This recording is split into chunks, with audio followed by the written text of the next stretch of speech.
નમસ્તે ફ્રેન્ડ, તમારું સ્વાગત છે મારા કિચનમાં। આજે હું તમારી સાથે શેર કરીશ બજાર કરતાં પણ સરસ અને સસ્તી એવી ખારી શીંગ બનાવવાની રીત।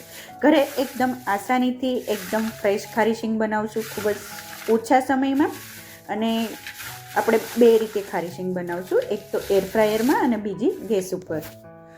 બંને રીતે ખારી શીંગ સેમ જ બનશે, કોઈ જ ફર્ક નહીં પડે, પણ હું આજે તમને બંને રીતે આસાનીથી ખારી શીંગ ઘરે કેવી રીતે બનાવવી એ બતાવીશ। અને હા ફ્રેન્ડ્સ, જો તમને મારી રેસીપીઓ પસંદ આવતી હોય તો પ્લીઝ સબસ્ક્રાઈબ કરી દેજો અને બાજુમાં રહેલા બેલ બટનને પ્રેસ કરી દેજો, જેથી તમને મારી નવી રેસીપીઓનું નોટિફિકેશન મળતું રહે। તો ચલો ખારી શીંગ બનાવવાની શરૂઆત કરીએ। સૌથી પહેલાં મેં અહીંયા 1 કિલો શિંગદાણા લીધા છે, એને સરસ રીતે સાફ કરી કચરો હોય એ બધું કાઢી સરસ રીતે ચોખ્ખા કરી લીધા છે। હવે આ શિંગદાણાને આપણે ગરમ પાણીમાં પલાળવાના છે। તો એક તપેલીની અંદર મેં કેટલવાળું ગરમ પાણી લીધું છે। તમારી પાસે કેટલ ના હોય તો 5 મિનિટ આવી રીતે ઉકળતું પાણી હોય એ લઈ લેવાનું અને એની અંદર આપણે બધા જ દાણાને એડ કરી દઈશું। સરસ રીતે દાણાને મિક્સ કરી દઈશું અને આપણે ગેસ ચાલુ નથી કરવાનો, ગરમ પાણીમાં આપણે 10 મિનિટ માટે પલાળવા માટે સાઈડમાં મૂકી દઈશું।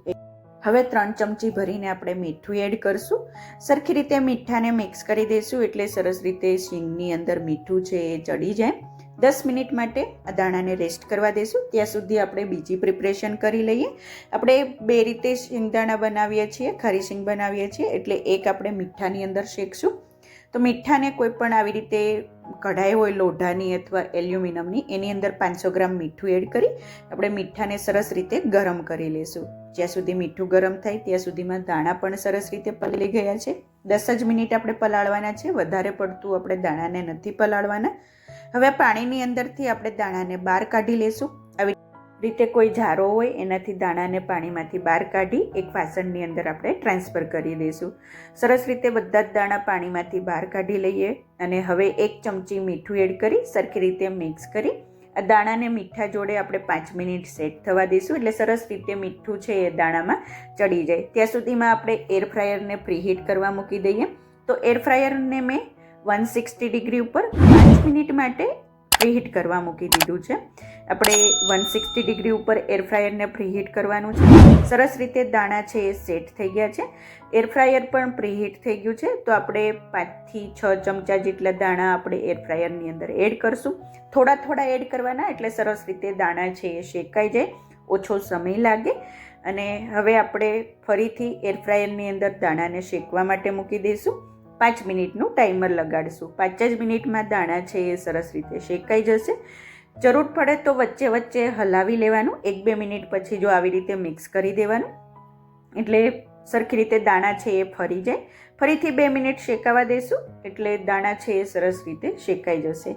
5 મિનિટ થઈ ગઈ છે, ફરીથી ચેક કરી લઈએ। સરસ રીતે ખારી શીંગ રેડી થઈ ગઈ છે, શેકાઈ ગઈ છે। આવી રીતે એક દાણો લઈ ચેક કરી લેવાનું, જો ફોતરા આસાનીથી ઉખડી જાય તો આપણી ખારી શીંગ છે એ રેડી છે। જરૂર પડે તો અડધી મિનિટ કે 1 મિનિટ ફરીથી શેકવાનું, પણ આપણે જરૂર નથી। સરસ રીતે દાણા શેકાઈ ગયા છે, ફોતરા ઉખડી ગયા છે અને આ ખારી શીંગ છે ને ઠંડી પડે પછી વધારે સરસ રીતે ક્રિસ્પી અને ક્રન્ચી થઈ જાય। બીજી બાજુ મીઠું પણ સરસ રીતે ગરમ થઈ ગયું છે। એકદમ ગરમ થઈ જાય પછી મીઠાની અંદર 3 થી 4 ચમચા ભરીને આપણે દાણા એડ કરી દઈશું। શરૂઆતમાં દાણા ભીના હોવાને લીધે મીઠું છે એ દાણામાં ચોંટી જશે, પણ જ્યારે જેમ જેમ દાણા શેકાશે એમ મીઠું છે એ છૂટું પડી જશે। સરખી રીતે મિક્સ કરી દઈશું। કન્ટિન્યુ આપણે આ દાણાને હલાવશું એટલે નીચે દાણા છે એ બળે નહીં। અને આ ખારી શીંગને શેકતી વખતે ગેસની ફ્લેમ એકદમ સ્લો રાખશું, મીડિયમ ટુ લો રાખશું અને ધીમા ગેસે જ આપણે આ દાણાને શેકવાના છે। જો ગેસની ફ્લેમ ફાસ્ટ રાખશું તો દાણા છે એ શેકાઈ જશે, પણ ખારી શીંગવાળો ટેસ્ટ નહીં આવે। તો એકદમ બજાર જેવી ટેસ્ટી ખારી શીંગ બનાવવા માટે ગેસની ફ્લેમ ધીમી રાખવાની ખાસ વાતનું ધ્યાન રાખજો। એકદમ ધીમા ગેસે આપણે ખારી શીંગ બનાવશું અને કન્ટિન્યુ આ દાણાને હલાવતા રહીશું, એટલે દાણા છે એ બધી બાજુથી સરસ રીતે શેકાઈ જાય। 3 થી 4 મિનિટ પછી તમે જોઈ શકો છો સરસ રીતે મીઠું છે એ દાણાથી છૂટું પડી ગયું છે અને ધીમે ધીમે ખારી શીંગ છે એ શેકાવા લાગી છે। અને જ્યારે ખારી શીંગ શેકાઈ જાય ત્યારે તમારે ચેક કરી લેવાનું, એક દાણો લેવાનો અને ચેક કરવાનું કે જો આસાનીથી ફોતરા ઉખડી જાય તો ખારી શીંગ છે એ રેડી છે. તો ફ્રેન્ડ્સ, તમે જોઈ શકો છો કે સરસ રીતે ફોતરા છે એ ઉખડી જાય છે, એકદમ ક્રંચ જેવો અવાજ આવે છે.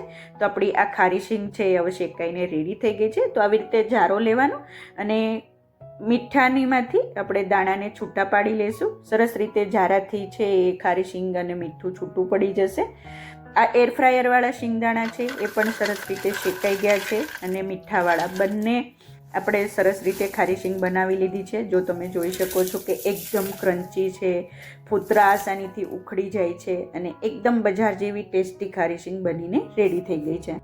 બીજી બાજુ હું મીઠામાં શેકેલી ખારી શીંગ બતાવી દઉં. બંને સેમ જ ખારી શીંગ બની છે, એકદમ ટેસ્ટી એવી બની છે. એ પણ એકદમ ક્રન્ચી અને ક્રિસ્પી ખારી શીંગ બની છે. કોઈ જ ડિફરન્ટ નથી. પણ જો તમારી પાસે એર ફ્રાયર હોય તો તમે જે શેકવાનો ટાઈમ કન્ટિન્યુ ગેસ પાસે ઊભું રહેવું હોય એ બચી જાય. બંને ખારી શીંગને મિક્સ કરી દઈશ, કોઈ જ ડિફરન્ટ નથી અને એકદમ ટેસ્ટી એવી ખારી શીંગ જો તમે જોઈ શકો છો કે બની ગઈ છે.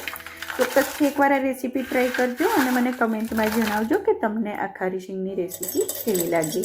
અને હા ફ્રેન્ડ્સ, તમને જો મારી રેસીપીઓ પસંદ આવતી હોય તો પ્લીઝ લાઇક કરજો, શેર કરજો, સબસ્ક્રાઈબ કરી બાજુમાં રહેલા બેલ બટનને પ્રેસ કરી દેજો, જેથી તમને મારી નવી નવી રેસીપીઓનું નોટિફિકેશન મળતું રહે.